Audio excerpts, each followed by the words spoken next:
我先纠正一个问题，这一个 Q 的加古拉并不是蛇汤正太，而是新生代版的。可以看到配件十分的丰富。除此之外呢，它竟然还带了一个出版特点，就是这么一个黑暗圆环，太离谱了。Q 还有特点。嗨，帅哥，给个3连呗！哎，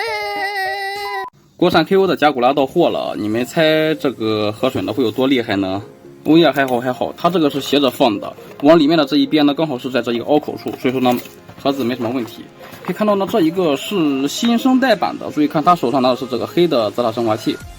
所以说 KO 的商品界面是标错了，并不是蛇汤正太版，这里面呢没有蛇汤也没有正太，有的只是这么一个新生代版的加古拉。这次的盒子依旧是复制的万代的嘛，然后把那些给抹去的都给抹去了，只不过它这一个防伪标的圈没有给抹去。然后我们来打开看一下，说的是这玩意儿有一个出版特点，就是这么一个欧布圆环黑的，只不过好像是没有上颜色吧，我记得它不可能是这样纯黑色的吧。除了这个圆环之外，配件呢是相当丰富的，可以看到呢是3只右手、5只左手，再加上一个武器，还有2个变身器，以及这一个盔芒给泽塔用的手型。因为泽塔如果说没有这么一对武器握持手的话，就不能握持住这么一个升华器了。拆开之后发现这一个加古拉的关节比较硬，需要泡一下开水。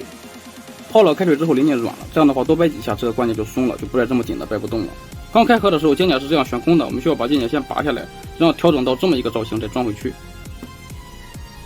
我们都知道加古拉有4个版本的，而且每一个版本的发色都不一样，都公认是新生代版的发色最好，但是这个我不确定还不还原新生代的发色，不过感觉也算是蛮舒服的。只不过这个头吧，比起身体可以说是黑了不止1点半点，而且谁说的这一个头像范小琴，弄得我都回不去了。整体看起来是除了头之外，身体好像还凑合。它的重量方面呢，一共是64克。万代的我不知道，至少这个 Q 的是浑身上下没有一个透明零件的。然后荧光的地方就是在于这些凸起的装甲，在这个正面一个平面会有一些小荧光。大小方面呢，我们拿一个正版的泽塔来对比一下，可以看到呢，在肩膀处很明显就是 Q 的加古拉要高很多，但是呢，加古拉的头要小一圈，而且没有脖子，所以说就导致整体身高呢是要比这个泽塔要矮一点的。当然这也是小事情，毕竟加古拉的头和奥特曼一样都是直装连接的，所以说呢，这个直装你不插到底就可以了，你把它垫一点卫生纸，这样不插到底，这样的话脖子长了就会一样高了。所以比起其他的 KO 奥系，这一个说明程度呢，绝对可以算得上是勉强用外包容的。只不过这个是哪个厂的呢？我真不能确定，因为它这个水口可以看到是十分逆天的。就比如说最明显的这一个水口吧，不知道的还以为这一块是凸起的细节呢。你看这对面哪有啊？对面这一块是个飞边，所以说这就是一个大水口，它浑身上下都是这种大水口的。至少我玩过的所有 KO 奥系里面都没有见过水口处理的这么不彻底的。然后我们来看一下细节做的怎么样。首先这头部呢有棱有角的细节倒是做的不错，只不过没有说对称，对吧？你看这个眼睛是这个右眼有一种斜着往下掉的那一种感觉，比起万代的话肯定是肉很多，但是至少能看得出来是棱角分明，细节不糊。而且最惊艳的是它这个界面色效果呢也是还原出来了，没有显得很突兀，所以它这浑身的涂装呢可以说是相当舒服的。不过呢，胸口这一个月牙痕迹呢，可以看到呢，颜色是偏浅的，和这个旁边的橙色好像区别不算很大，需要自己再重涂一下红色。它这背后这炸裂的细节呢，也是做的非常不错的。只不过涂装方面呢，可以看到我这几块还有背后的这个角呢，看的是颜色偏浅很多，不知道是不是我中奖了没涂够。要我说吧，这一个 Q 之所以能把这一个加古拉效果做的这么好，并不是因为它的工艺多好，而是因为呢，它是舍得下成本，它把这一个浑身这些呢都是做成了分件来处理的。你看，就比如说我测 T 的时候，你又能感觉到出来，这大腿可不只是一点点的分件，这分件可多了。而且呢，他做了这么多的分件，竟然没有胶水溢出来，你让隔壁 WD 厂怎么想呀？然后我们来看一下它的可动方面，有一个前提就是我这个脖子呢是没有插到底的，这样的话前倾后仰幅度比较一般，转动没问题。胳膊的平台能够轻松达到90度没问题，即便肩胛是这么的巨大，就是这个肩膀有点挤，建议抹一点润滑油，大风扇是没问题。蝴蝶肩膀是超大块外露的，可动也是没问题的。大臂这里有平转关节，胳膊肘因为和奥特曼的是同样的嘛，所以说也是有平转的。然后曲轴幅度呢是能够达到120度以上，手腕关节十分的灵活。胸腰可动的话，前倾后仰幅度都比较一般，不过呢不会穿帮。大腿侧面的装甲呢是软胶的分件，特别的软，这样的话侧踢的话就会防止干涉。前踢的幅度大概是接近90度，后踢15度左右，屈膝幅度是能够达到150度以上，脚踝向内的幅度非常大，向外幅度比较一般，脚尖可动没问题。这样一圈把玩下来之后呢，我的感觉就是手感意外的还不错，只不过这一个右膝盖呢是偏松一些，不过倒是能撑得住。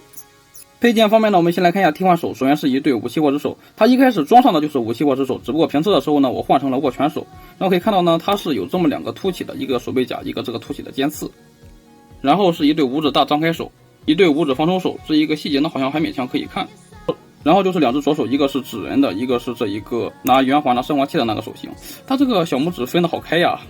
其他厂子呢都是配件做的比主体好，而这一个厂子呢就反过来了，是主体比配件做的好。你看它这一个升华器，红色做的是又粉又塑料的，不太好看，还要自己重新涂一下红色。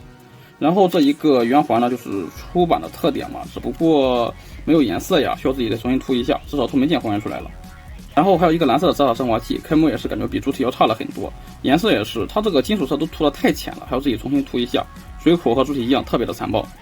虽然说这玩意儿是奎蒙给泽塔用的吧，但是呢，我还是更倾向于给这一个银河出生用，毕竟银河出生真的是拿这玩意儿当武器砍人。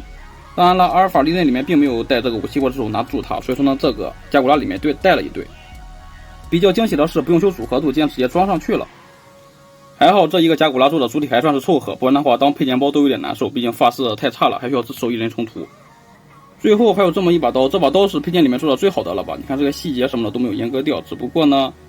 刚开盒的时候这里没有插到底，我就泡开水的时候顺便一起把它泡了，结果呢拔断了，到时候呢我还要自己重新修一下。我猜这一个 QQ 厂应该是略微懂一些，既然给这一个刀专门开了一个透明件的话，那就顺便把这个圆环也开出来呗。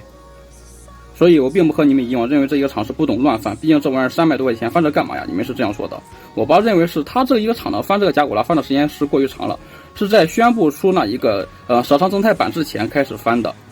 因为我们要知道一件事情，出蛇汤正太之前的已经是有3个版本了，即便是3个版本，但是价格也是特别的离谱，二手都要700多，所以说他翻这一个是很正常的事情。但奈何这一个厂实在是效率太低了，万代宣布比他再版时间要晚很多，然后呢出货还要比他早很多，所以说就会导致没赶上热乎饭。好的，以上就是这个 Q 加古拉的情况了，券后781个。然后呢，就是身上的颜色是要比最新再版的要好看一些，但是呢，性价比比起最新再版的确实要差了一些。不过配件确实是有很多最新再版的没有的。所以我个人的想法是，它性价比不高的话，就推荐于那些已经买了蛇汤正太版的，因为里面有2个头嘛，它是主要就是头不好，所以说你就把那个蛇汤正太的那一个头换给它，然后那一个就用真人头就行了，这样的话就非常完美。最后就是修复时间，一开始的时候我已经提到了嘛，就是它关节紧的地方，就是它这一个头，它这一个胯部特别紧，掰不动，泡了开水之后就拧动了。然后就是肩胛这一个关节调整的问题嘛。关于它这一个胯部，我要再细讲一下。我们可以想一下，欧布奥特曼和它是同一部剧里面的嘛，然后它肯定是都是用的最老的素体，毕竟是一起出的。可以看到呢，它这一个就是最早的那种 HF 奥特曼的胯是这样的，并没有缝穿光关节，是这样直接侧踢过来的，有一个让位。KO 是还原的万代的关节，只不过呢，它应该是里面的这一个金属轴太紧了，所以说一开始你到手是掰不动的。泡了开水之后呢，掰动了。然后呢，它这一个缝呢，我感觉是要偏细一些的，所以我有一个建议是把这一个让位挖得更宽一些，这样的话它侧踢的话就会更轻松，也不会回弹。它这一个胯部是软料的，也算是好挖。你看挖过之后呢，侧踢就非常轻松了。然后就是它这些飞边水口你要好好的修一下，因为真的是大的像是细节一样，让你分不清是细节还是水口。飞边也是，它这些飞边都是超大块的。它这一个非常紧的左肩膀关节里面的第一点，这个魔方格润滑油，用牙签什么的都行，只要是能抹进去，然后呢再活动活动，这样的话就松了。有膝盖松的问题，我们用丙烯夜光剂也是一样的方法，蘸进去，然后多活动几下关节，让这个丙烯充分的流进去，然后过上1天之后它干了就会紧了。然后就是注意一个问题，这个刀呢是遗传的万代的通病，特别容易断。所以说呢，你如果说玩断了也没事，直接用胶水粘上就行，反正 QO 嘛断了也不心疼，而且它只是一把刀而已，又没有什么可动关节，断了直接粘又没有什么影响。粘之前呢，我建议先把刀柄里面的断的那一节给挖空，然后你就会发现，甚至不用胶水粘，直接就能安进去，而且不会掉，甚至它还是直接插到底的，就离谱。虽然说它只是一个 QO， 但主体的漆面确实没得说，主要就是给这一个补一下漆，这个实在是一点漆都没上呀。补色的问题主要就是这一个圆环嘛，你需要按照那个万代的原来的效果去补一下色，本身它是只给了你黑色的。此外，除了升华器建议重涂之外呢，它这里也是漏涂了2个 Z， 一个是紫色，一个是蓝色的。